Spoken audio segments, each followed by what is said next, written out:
ప్రశాంత్ ప్రిన్సెల్తో అసలైన ఆట మొదలు పెట్టేసిన రతిక ప్రిన్స్ వైపు అదే విధంగా చూసుకుంటూ ఉండిపోయింది. పనంతా పక్కన పెట్టేసి పల్లవి ప్రశాంత్ దాన్ని చూసి ఓమ్మో ఏం జరుగుతుంది అంటూ సైడ్కి వెళ్ళిపోతాడు.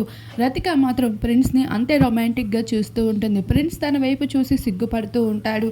అంతలోనే వీరిద్దరూ వంట పూర్తి చేసుకొని డైనింగ్ దగ్గరికి వెళ్తారు. ఇకపోతే అలా చూస్తూ ఉండడమే కాదు, ఒకే ప్లేట్లో ఇద్దరు తినడంతో పాటు రతికకి ప్రిన్స్ అయితే తినిపించడం కూడా చేస్తాడు. అది చూసి ఒక్కసారిగా హౌస్ మేట్స్ అందరూ షాక్ అవుతారు. శుభశ్రీ ఏకంగా ప్రియాంక గౌతముల దగ్గరికి వెళ్ళి చూడు రతిక ఇలా చేస్తుంది, ఒకే ప్లేట్లో తింటున్నారు తినిపించుకుంటున్నారు అంటూ చెప్తుంది. ఇక తేజస్ అయితే మీకు ఇంకా ఒక ప్లేట్ చాలు కదా, 2 ప్లేట్లు అవసరం లేదు కదా అంటూ ఫ్లటింగ్ చేస్తూ ఉంటారు. హౌస్ మేట్స్ అందరూ వీళ్ళిద్దరు చేస్తున్న చేష్టలకి చూస్తూ షాక్ అవుతారు. మరొక వైపు పల్లవి ప్రశాంత్ అయితే లోపల చాలా ఫీల్ అవుతూ కూడా కనిపిస్తాడు. ఒకసారి పల్లవి ప్రశాంత్ తో గొడవ పడుతూ, ఇంకొకసారి ప్రిన్స్ తో చాలా రొమాంటిక్ గా బిహేవ్ చేస్తూ, మరి ఇవన్నీ చూస్తుంటే మీకేమనిపిస్తుంది గాయ? మీ అభిప్రాయాన్ని తప్పకుండా కామెంట్ చేయండి.